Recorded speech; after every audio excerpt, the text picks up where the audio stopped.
হরে কৃষ্ণ। আমি সৌম্যদর্শিনী রাধা দাসী। আজকে আমরা গীতার একটি শ্লোক নিয়ে আলোচনা করব। তো প্রথমে আমি মুখবন্ধটা পড়ে নিচ্ছি। ওং অজ্ঞানতিমিরান্ধস্য জ্ঞানাঞ্জনশলাকায়া চক্ষুরিন্মিলিতাং যেন তস্मै শ্রীগুরুবে নমঃ। শ্রীচৈতন্য মনোভীষ্টং স্থাপিতং যেন ভূতলে স্বয়ং রূপং কদা মহ্যং দদাতি স্বপদান্তিকং। বন্দেহং শ্রীগুরো শ্রীযুতপদকমলং শ্রীগুরুন বৈষ্ণবাংশ্চ শ্রীরূপং সাগ্রজাতং সহগণ রঘুনাথান্বিতাং তং সজীবং সাদ্বৈতং সাবধূতং পরিজনসহিতং কৃষ্ণচৈতন্যদেবং শ্রীরাধা কৃষ্ণপাদান সহগণ ললিতা শ্রীবিশাখা নিত্যাংশ্চ।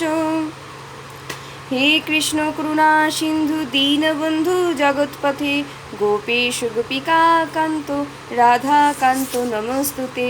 তপ্ত কাঞ্চন গৌরাঙ্গী রাধে বৃন্দাবনেশ্বরী বিশোভানুসুতে দেবী প্রণমামি হরিপ্রিয়ে। বাঞ্ছাকল্পতরুভ্যশ্চ কৃপা সিন্ধুভ্যেব চ পতিতানাং পাবনেভ্যো বৈষ্ণবেভ্যো নমো নমো। শ্রীকৃষ্ণ চৈতন্য প্রভু নিত্যানন্দ শ্রী অদ্বৈত গদাধর শ্রীবাসাদি গৌর ভক্তবৃন্দ। হরে কৃষ্ণ কৃষ্ণ কৃষ্ণ হরে হরে হরে রাম রাম রাম হরে হরে। নীলাচল নিবাসায় নিত্যায় পরমাত্মনে বলভদ্র সুভদ্রাভং জগন্নাথায় তে নমঃ। নমো ওং বিষ্ণুপাদায় কৃষ্ণপৃষ্ঠায় ভূতলে শ্রীমতে ভক্তিচারুশমিনীতি নামিনে স্নিগ্ধচেত সুপ্রণীত বাগ্মিন চরসাপ্লুতাম প্রভুপাদগত প্রাণনৈনি ভক্তিচারুপদম। নমো বিষ্ণুপাদায় কৃষ্ণপৃষ্ঠায় ভূতলে শ্রীমতে ভক্তিবেদান্ত স্বামিনীতি নামিনে নমস্তে সরস্বতী দেবে গৌরবাণী প্রচারিণে নির্বিশেষ শূন্যবাদী পাশ্চাত্য দেশতারিণে। নমো মহাবদন্নায় কৃষ্ণ প্রেম প্রদায়তে কৃষ্ণায় কৃষ্ণ চৈতন্য নাম্নে গৌরতিষে নমঃ। হরে কৃষ্ণ কৃষ্ণ কৃষ্ণ হরে হরে হরে রাম রাম রাম হরে হরে। তো ভগবদ্গীতার 18টা অধ্যায় আছে। আমরা আজকে 9 নম্বর অধ্যায়ে রাজগুহজ 26 নম্বর শ্লোক পড়ব। 9 নম্বর অধ্যায়। পত্রং পুষ্পং ফলং তোয়ং যো মে ভক্তা প্রযচ্ছতি তৎ অহং ভক্ত প্রহিতাম অশ্নামি প্রযত্ততান। পত্রং পুষ্পং ফলং তোয়ং যো মে ভক্তা প্রযচ্ছতি তৎ অহং ভক্ত প্রহিতাম অশ্নামি প্রযত্ততান। অনুবাদ: যে বিশুদ্ধ চিত্ত নিষ্কাম ভক্ত ভক্তি সহকারে আমাকে পত্র পুষ্প ফল ও জল অর্পণ করেন, আমি তার সেই ভক্তিপ্লুত উপহার প্রীতি সহকারে গ্রহণ করি। তাৎপর্য: বুদ্ধিমান মানুষের পক্ষে ভগবানের অপ্রাকৃত প্রেমময় সেবায় নিয়োজিত হয়ে কৃষ্ণ ভাবনাময় হওয়া আবশ্যক। তার ফলে শাশ্বত সুখের জন্য চিরস্থায়ী আনন্দময় ভগবত ধাম লাভ করা যায়।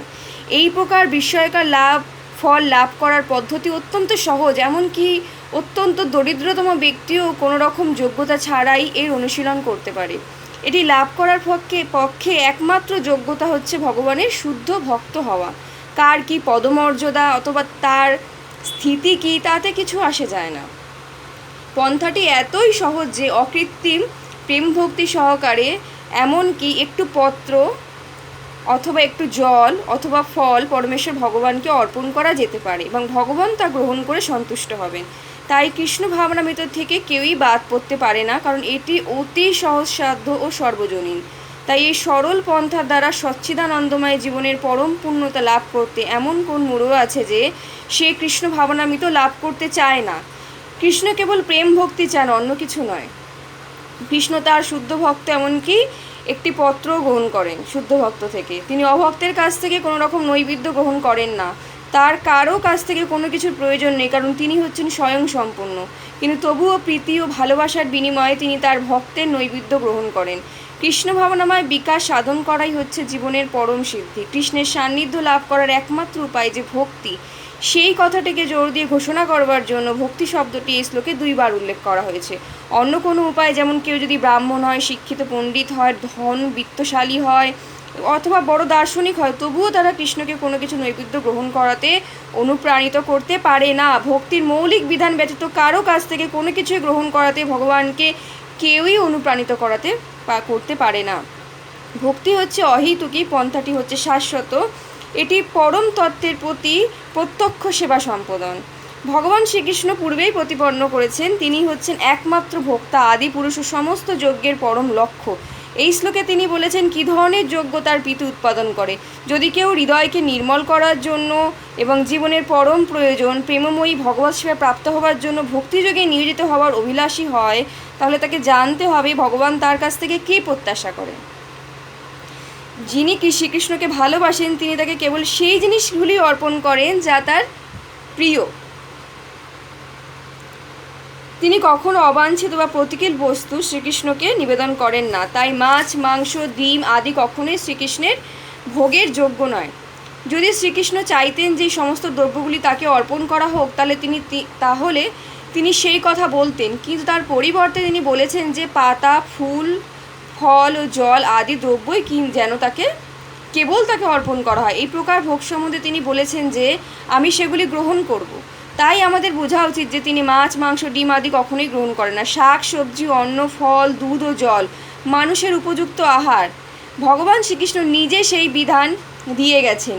এই সমস্ত তাত্ত্বিক সামগ্রী ব্যতীত আমরা যদি অন্য কিছু আহার করি, তবে তা কখনোই শ্রীকৃষ্ণকে নিবেদন করে তার প্রসাদরূপে গ্রহণ করা যায় না, কারণ তিনি কখনোই তা গ্রহণ করেন না। অতএব আমরা মাছ, মাংস আদি নিষিদ্ধ পদার্থ ভগবানকে অর্পণ করি, তাহলে তার প্রেমময়ী ভগবত ভক্তির প্রতিকূল আচরণ করা হবে। 3 অধ্যায়ে 13 শ্লোকে ভগবান শ্রীকৃষ্ণ বর্ণনা করেছেন যে কেবলমাত্র যজ্ঞবিশিষ্ট অন্নই হচ্ছে শুদ্ধ। তাই যে সমস্ত মানুষ পরমার্থিক উন্নতি বা মায়াবন্ধন থেকে মুক্তির অভিলাষী, তাদের পক্ষে এই অন্নই হচ্ছে আহার্য। ভগবানকে উৎসর্গ না করে যারা খাদ্য আহার করে, ভগবান সেই একই শ্লোকে বলেছেন যে তারা তাদের পাপ ভক্ষণ করে। পক্ষান্তরে তাদের প্রতিটি গ্রাস তাদেরকে মায়া জালের বন্ধনে আবদ্ধ করে। কিন্তু কেউ যদি শাকসবজির ব্যঞ্জন বানিয়ে শ্রীকৃষ্ণের প্রতিকৃতি বা অথবা অর্চা বিগ্রহকে তা নিবেদন করে বন্দনাপূর্বক সেই সামান্য নৈবেদ্য গ্রহণ করার প্রার্থনা করে, তবে তার জীবনে উত্তরোত্তর উন্নতি সাধিত হয়, দেহ শুদ্ধ হয় ও মস্তিষ্কের কোষগুলি সূক্ষ্ম হয়, যার ফলে পবিত্র নির্মল চিন্তা করা সম্ভব হয়। তবে সবসময় আমাদের মনে রাখতে হবে যে এই সমস্ত ভোগ যেন প্রেম ভক্তি সহকারে নিবেদন করা হয়। শ্রীকৃষ্ণ যেহেতু সমস্ত সৃষ্টি সব কিছুর একমাত্র অধিকারী, তাই আমাদের উৎসর্গীকৃত ভোগ গ্রহণ করার কোনো আবশ্যকতা তার নেই। কিন্তু তবুও আমরা যখন তার প্রীতি উৎপাদন করবার জন্য তাকে নৈবেদ্য অর্পণ করি, তখন তিনি তা গ্রহণ করেন। আর ভোগ্য তৈরি করা, নিবেদন করার গুরুত্বপূর্ণ বিচার হচ্ছে তা করা উচিত শ্রীকৃষ্ণের প্রতি প্রেম ভক্তি সহকারে, প্রেমের সাথে করতে হবে। নির্বিশেষভাবে দার্শনিকেরা যারা মোহচ্ছন্ন হয়ে মনে করে পরম তত্ত্ব ইন্দ্রিয়বিহীন ভগবদ্গীতার এই শ্লোকটি তাদের বোধগম্য হয় না, তাদের কাছে এটি কেবল রূপক অলঙ্কার মাত্র, অথবা তারা এটিকে গীতার প্রবক্তা শ্রীকৃষ্ণ যে একজন সাধারণ মানুষ তা প্রমাণ বলে মনে করে। কিন্তু যথার্থ সত্য হচ্ছে পরমেশ্বর ভগবান শ্রীকৃষ্ণ দিব্য ইন্দ্রিয় সম্পন্ন। শাস্ত্রে বলা হয়েছে যে তার প্রতিটি ইন্দ্রিয় অন্য সমস্ত ইন্দ্রিয়ের কাজ করতে সক্ষম। সেটি হচ্ছে শ্রীকৃষ্ণকে অদ্বয় পরম তত্ত্ব বলার অর্থ। তিনি যদি ইন্দ্রিয়বিহীন হতেন তাহলে তাকে সরৈশ্বর্যপূর্ণ বলা হতো না। 7ম অধ্যায়ে শ্রীকৃষ্ণ বলেছেন তিনি দৃষ্টিপাত করার মাধ্যমে জড়া প্রকৃতির গর্ভে জীবদের প্রেরণ করেন। তেমনি ভোগ অর্পণ করে ভক্ত যখন প্রেমময়ী প্রার্থনার দ্বারা ভগবানকে তা নিবেদন করেন, ভগবান তখন তা শুনতে পান এবং তিনি তখন তা গ্রহণ করেন। আমাদের মনে রাখা উচিত তিনি হচ্ছেন পরম তত্ত্ব, তাই তার শ্রবণ করা, ভোজন করা এবং স্বাদ আস্বাদন করার মধ্যে কোনো পার্থক্য নেই। ভক্তই কেবল ভগবান শ্রীকৃষ্ণের বর্ণনা অনুসারে ভগবানের স্বরূপ উপলব্ধি করে থাকেন, অর্থাৎ তিনি ভগবানের বর্ণনার কদর্থ করেন না। তাই তিনি জানেন যে অদ্বয় পরম তত্ত্ব ভোগ আহার করেন এবং তার ফলে তিনি আনন্দ উপভোগ করেন। হরে কৃষ্ণ। তো এই যে আমরা শ্লোকটা পড়লাম 26 নম্বর, পত্রং পুষ্পং ফলং তয়ং যমে ভক্তা প্রযোচ্ছতি তদহং ভক্ত প্রহিতাম ভস্মামি প্রযোৎপাতাল। এই শ্লোকটির মাধ্যমে এখানে বোঝাতে চেয়েছেন ভগবান যে উনি ভক্তের কাছ থেকে পাতা, ফুল, ফল ও জল একটু সামান্যই গ্রহণ করেন, কিন্তু অভক্ত কাছ থেকে উনি কিছুই গ্রহণ করেন না। কোনো নৈবেদ্য সাজিয়ে দিলেও তিনি গ্রহণ করেন না। কেননা কারণ তিনি যা চান, যেটি ভালোবাসেন খেতে, সেটাই দিতে হবে। তিনি কখনোই চান না যে কোনো মাছ, মাংস, ডিম বা কোনো প্রাণীর হত্যা হোক। তিনি বলেছেন শাক, অন্ন, দুধ ইত্যাদি খাওয়ার কথা। তো এইগুলি ভগবানকে দিয়ে নিবেদন নৈবেদ্য সহকারে কেউ গ্রহণ করলে তার মস্তিষ্কের কোষগুলি সূক্ষ্ম হয়, শুদ্ধ হয় দেহ, আর তার নির্মল চিন্তা করতে পারে। এর ফলে নির্মল চিন্তা করার ফলে তার মনও পবিত্র হয়, ধীরে ধীরে সে বুঝতে পারে ভগবানকে। তো ভগবান এই অধ্যায়ে বলেছে যে পাতা ফুলে যদি কেউ কোনো যোগ্যতা লাগে না, যদি কেউ দরিদ্রও হয় তাহলেও সে দিতে পারে। যোগ্যতা একটাই যে প্রেম ভক্তি সহকারে দিতে হবে, প্রেমের সহিত ভগবানকে। এটা কেন ভগবান শুনতে পান, এরকম না যে ভগবানের ইন্দ্রিয় নেই, এটাই বলতে চেয়েছে শ্লোকে, যে ভগবান শুনতে পান, উনি খান, গ্রহণ করেন। তো তাই সেই প্রসাদ গ্রহণের মাধ্যমে আমরা বুঝতে পারি যে আমাদের চেতনা কত শুদ্ধ হচ্ছে ধীরে ধীরে। তো ভগবানকে দিয়ে, কারণ সমস্ত কিছুই ভগবানের, ভগবান স্বয়ং সম্পূর্ণ, আর কিছু প্রয়োজন নেই। তা আমরা আলো জল বাতাস যা কিছু পাচ্ছি প্রকৃতি থেকে সবই ভগবানের, ভগবানের পরিচালনায় সব কিছু আমাদের দেওয়া হচ্ছে। কারো পরিচালনাবিহীন কোনো কিছুই এই জগতে অটোমেটিক হতে পারে না, সব কিছুর পেছনে উনি রয়েছেন।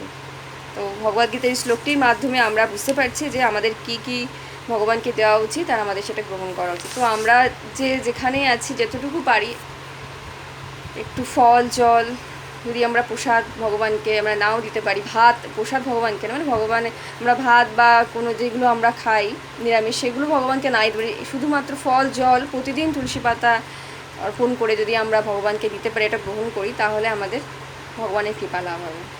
হরে কৃষ্ণা। তো আজকে এটুকুই পর্যন্ত আলোচনা হলো। যদি কারো প্রশ্ন থাকে কোনো বিষয়ে তো করতে পারে। হরে কৃষ্ণা কৃষ্ণা কৃষ্ণা হরে হরে, হরে রাম রাম রাম হরে হরে।